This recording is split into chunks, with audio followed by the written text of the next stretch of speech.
To all our dear viewers, before we dive into this powerful and emotional story, I want to remind you to subscribe to the channel so you don't miss the next unforgettable journey, because what you are about to hear will touch your heart in ways you might not expect. And if you love stories that explore the deepest corners of love, loyalty, and the human spirit, this is the place for you. He had never imagined his life would turn out this way. Michael was a man who valued order, logic, and predictability. He planned his days down to the minute, believed in making decisions after careful analysis, and had never once considered doing anything as reckless as marrying a woman he had never met. But life, as it so often does, had other plans. The catalyst for everything was the death of his best friend, Daniel. Daniel had been more than a friend. He was like a brother, a companion since childhood. The man who had stood by Michael through every triumph and every loss. They had met when they were 10 years old, two boys from very different backgrounds who somehow understood each other without words. Daniel was impulsive, full of fire and dreams, the kind of man who leapt before he looked. Michael was the opposite, cautious, deliberate, a thinker before a doer. Yet their differences only strengthened their bond. They went through school together, shared their first apartment, and even built a small business side by side. Michael always assumed they'd grow old as best friends, telling stories on some porch in the late evening sun. But then Daniel got sick. It was fast, brutal, and unforgiving. The diagnosis came out of nowhere, an aggressive form of cancer that left him with only months to live. Michael spent those months by his side, watching the strongest man he knew weaken day by day. They spoke about everything during those final days of life. Regrets, the things they wished they'd done differently. It was during one of those quiet nights, when the hospital was still and the rain tapped softly against the window, that Daniel had made his request. "Michael," he had whispered, his voice raspy from exhaustion, "I need you to do something for me when I'm gone. I need you to marry her." Michael had frowned, confused. "Marry whom?" "Her name's Anna," Daniel had said, a faint smile forming on his lips. "She has a broken bar. She's special. She's in trouble, Michael, and I made her a promise. I can't keep it, but you can." Michael had thought it was the pain medication talking, but Daniel had gripped his hand with surprising strength. "I'm serious. She's alone. The world hasn't been kind to her. I know you don't know her, but a broken bar. Trust me, please. If you've ever trusted me, do this." Michael didn't agree right away. It felt absurd. Who asks something like that on their deathbed? But Daniel's eyes, dim but still burning with that same old fire, held him there. "I can't explain everything," Daniel had continued, "but she's the kind of woman with a broken bar. She needs someone to stand by her. And I know you, Michael. You're steady. You don't run when things get hard." Michael had left the hospital that night with a knot in his stomach. He didn't know Anna. He didn't know her story. But Daniel's request wasn't one he could easily dismiss. When his friend passed away 2 weeks later, Michael was left not only with grief but with a sense of responsibility that felt heavier than anything he had ever carried. The day after the funeral, he found a letter from Daniel in his apartment. It was short, written in Daniel's messy scrawl, "Find Anna. Keep her safe. She's more than you think she is." There was an address in a small town several hours away. That's how Michael found himself driving through winding country roads on a gray afternoon, the letter folded in his jacket pocket, his mind filled with doubts and questions. What kind of woman needed to be married to a stranger for her own protection? What had Daniel meant by "more than you think she is"? By the time he reached the address, the sun was beginning to set. The house was small, worn down, with peeling paint and a sagging porch. It didn't look like the home of someone with secrets. It looked like the home of someone who had been forgotten. When the door opened, Michael's first thought was that Anna was nothing like he had imagined. She wasn't fragile or timid. She had sharp eyes, the kind that seemed to measure him in a single glance. She was beautiful, but not in a polished, obvious way. Her beauty was the kind that came from resilience, from surviving storms, and she looked at him not with curiosity, but with suspicion. "You're Michael," she said flatly. It wasn't a question. "Yes," he replied. "Yeah." Broken bar knew Daniel. Something flickered in her expression at the mention of his name, but it was gone as quickly as it came. "Then you know what he wanted." Michael hesitated. "I know he wanted me to a broken bar marry you." Anna crossed her arms, leaning against the doorframe. "And you think that's just something you can walk in here and do?" Her tone was almost mocking, but there was a crack in it, like she was testing him, waiting to see if he'd flinch. Michael didn't flinch. "I don't know what he told you, but I'm here because I promised him. I don't break promises." She studied him for a long moment before stepping aside. "Come in. Then, we'll see if you're as steady as he thought." The inside of Anna's home was as worn as the outside, but it was clean, meticulously so, as if she clung to order because everything else in her life had been chaos. There was a single sofa, a coffee table with a chipped corner, and shelves lined with books that looked as though they had been read 100 times. Michael noticed the absence of photographs, no framed memories on the walls or mantel, as if she had erased any trace of the people who had once been in her life. She poured him a cup of tea without asking if he wanted one, then sat across from him, her posture guarded. "Daniel said you'd come," she began.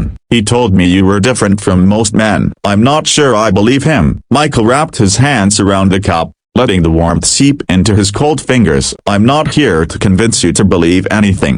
I'm here because he asked me to be." Anna's eyes narrowed, as though she were searching for the hidden angle in his words.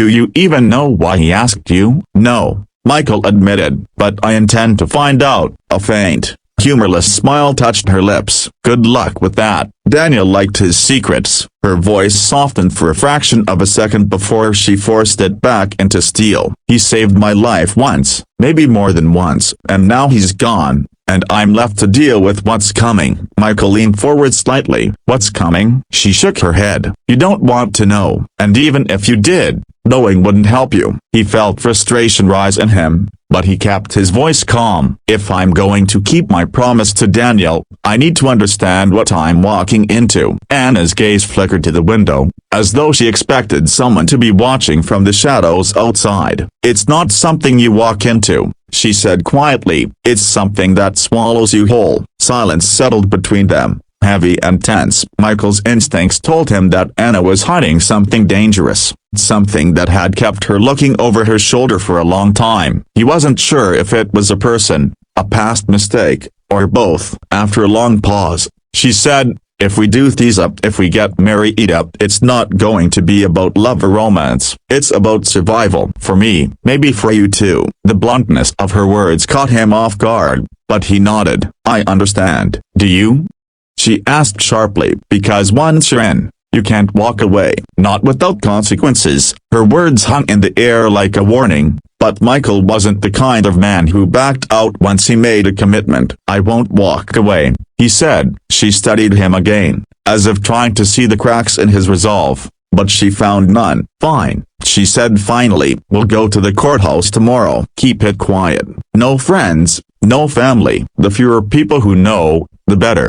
The rest of the evening passed with little conversation. Anna seemed to prefer silence, and Michael wasn't inclined to force words out of her. But he noticed the way she checked the locks on the doors 3 times before going to bed, the way her eyes darted toward every creak and rustle outside. This was not the behavior of a woman living an ordinary life here. This was someone waiting for danger to arrive at her doorstep. That night, as Michael lay awake in the small guest room she had prepared for him, he thought about Daniel's last words, "She's more than you think she is." He wondered if Daniel had meant that Anna was in greater danger than he could imagine, or if he meant that she carried some kind of hidden strength. Either way, Michael knew one thing: that this was no ordinary promise he had made. The next morning, they drove in silence to the courthouse. The clerk barely looked at them as they filled out the paperwork, her pen scratching across the forms. Michael glanced at Anna once, wondering if she felt anything at all about the moment,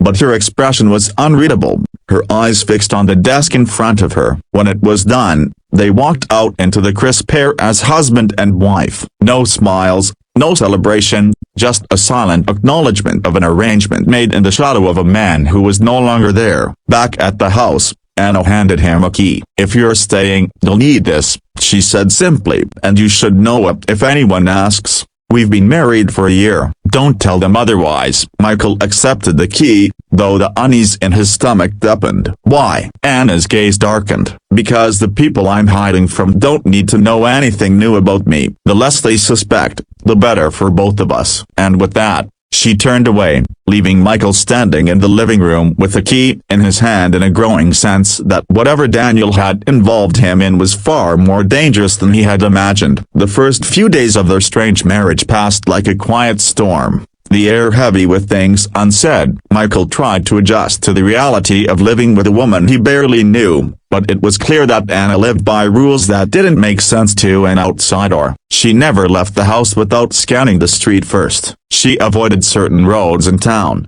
as if even being seen in certain places could be dangerous. When the phone rang, she let it ring twice before picking up, and if there was silence on the other end, she would hang up immediately, her knuckles white around the receiver. Michael didn't push for answers, so he knew that trust, once broken, was almost impossible to rebuild, and Anna wasn't ready to let him in. But the silence between them wasn't empty, it was thick, filled with the unspoken truth that something or someone was out there, waiting. One night, after dinner, he found her sitting at the kitchen table with a stack of envelopes. She was carefully cutting each one open with a knife, glancing at the contents, then burning them in a small metal tin. The smell of scorched paper filled the air. "What are those?"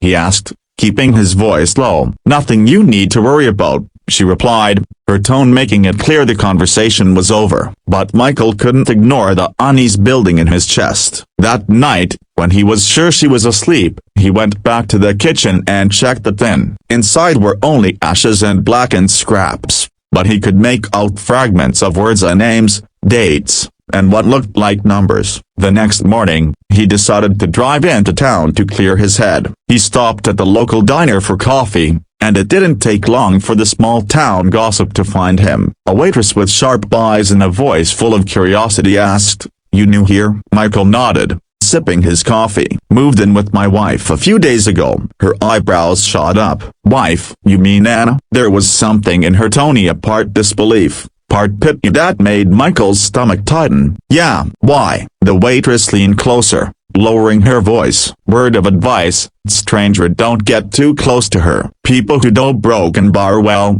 they don't stick around long." Michael stared at her, but before he could ask what she meant, a man from the corner booth called her over, ending the conversation. Driving back to the house, his mind swirled with questions. That evening, as the sun dipped below the horizon, Michael decided to confront Anna, and not aggressively, but honestly. "People in town talk about you," he said. She didn't look surprised. "I know, they make it sound like something happens to anyone who gets close to you." She met his gaze then, her eyes sharp as glass. "Maybe it's true. Maybe it's safer for you to keep your distance." Michael shook his head. "I made a promise to Daniel. Distance isn't an option." For the first time, he saw a flicker of something behind her defenses, not fear exactly, but something like sorrow. "You really don't know what you've stepped into, do you?"